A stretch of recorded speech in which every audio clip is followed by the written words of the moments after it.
There is a lot of content out there right now attempting to define and understand quiet quitting. This is not one of those videos. This video is about how you can use the quiet quitting trend as an on-ramp for better communication with your team members and ultimately for better trust and psychological safety. Because when it comes to communicating with our team members, it's all about striking while the iron is hot.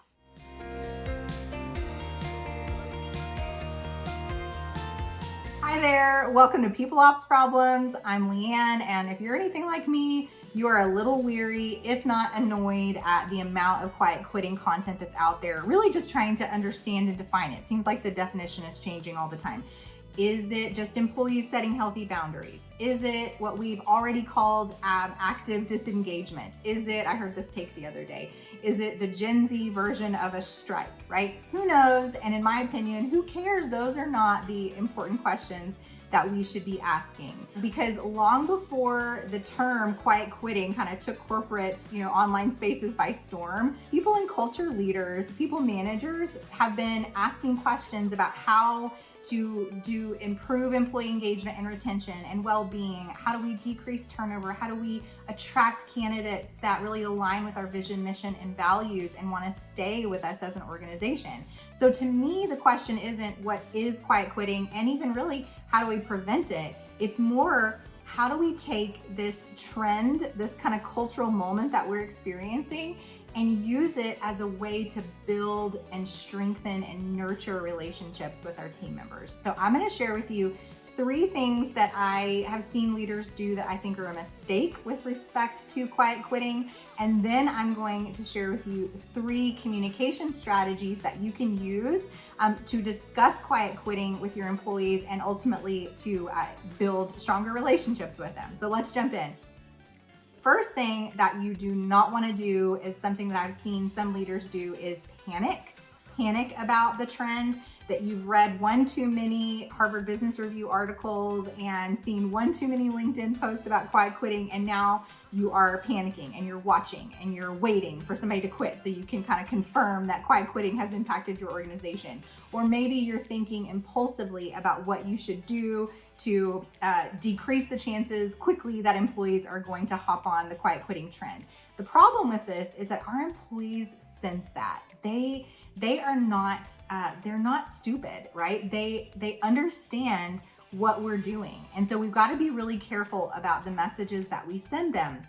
I saw the other day an example of this. A leader or somebody had posted online a picture of a break room kind of table and a really sad looking pizza party. And they said, oh, it looks like our CEO learned about quiet quitting this morning. And so we're overreacting with this pizza party. So we don't want to panic. We don't want to be overreacting. And we don't want to seem like we're trying to sniff it out everywhere we go, right? The second thing that I've seen leaders do, though, which is I think swinging the pendulum the other way, is downplaying it or assuming that it's not going to impact you. The reality is that social and emotional contagion are very real. We are impacted by the decisions and the emotions of other people all the time. Turnover contagion is very real. In fact, at the time of this video, there was a study conducted of poll conducted of over 2,100 employees on LinkedIn, and at least 59% of them said that in the past they had considered quitting or did quit as a result of another employee quitting. So it's a very real phenomenon that can take root in your organization.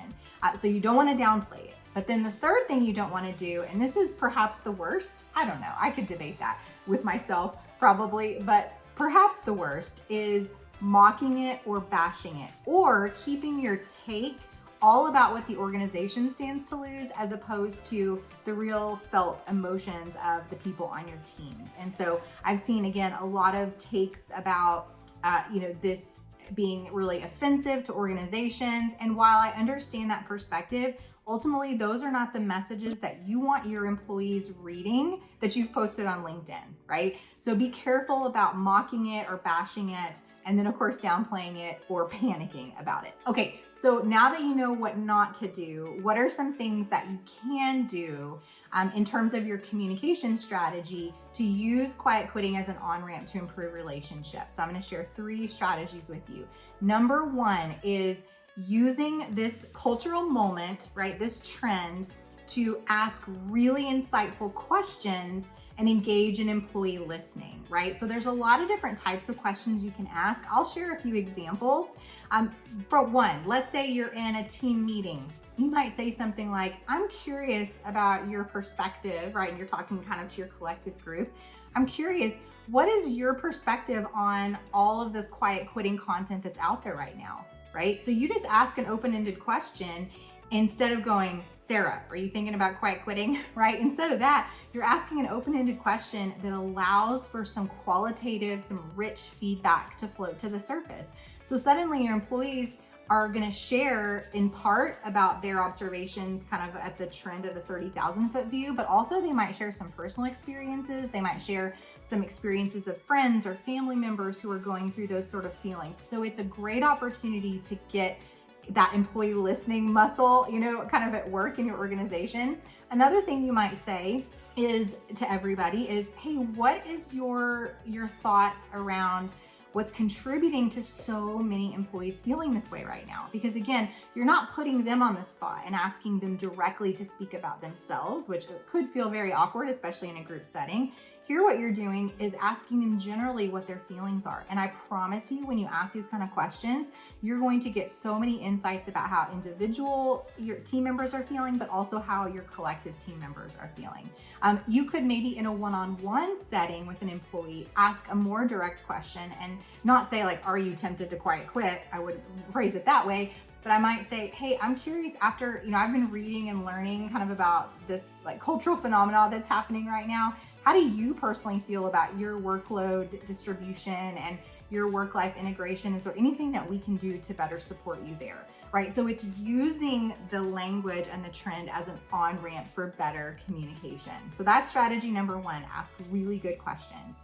Number two is so important, and it really follows up that strategy number one about asking good questions, is then to send messages about the kind of leader and ultimately the kind of workplace that you want to be. So let's say I ask that question to my team members, hey, what are your perspectives about, why so many employees across, the country are feeling this way right now?